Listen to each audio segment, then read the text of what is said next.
Welcome student. Today we are going to learn exercise 1 of chapter number 1. Very easiest sum will be asked in MCQ and Gujket. So let's start. What is the force between two small charge sphere having charges 2 into 10 raised to minus 7 and 3 into 10 raised to minus 7? So here they give Q1 2 into 10 raised to minus 7, Q2 3 into 10 raised to minus 7, place 30 centimeter. So 30 centimeter, we have to convert it into meter.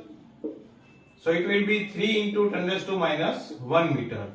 So as we know that the equation of Coulomb force K Q1 Q2 upon R square, 9 into 10 raised to 9, 2 into 10 raised to minus 7, 3 into 10 raised to minus 7 upon R square, 3 square 9 and 10 raised to minus square minus 2.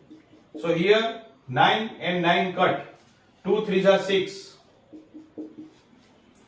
minus 2 plus 2, 11, 14.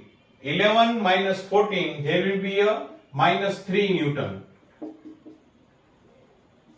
Your answer will 6 into 10 raised to minus 3 Newton. But here both charges are positive. That's why we have to write this force is repulsive. Okay. Calculate the sum with confidence. Best of luck. Hari Om.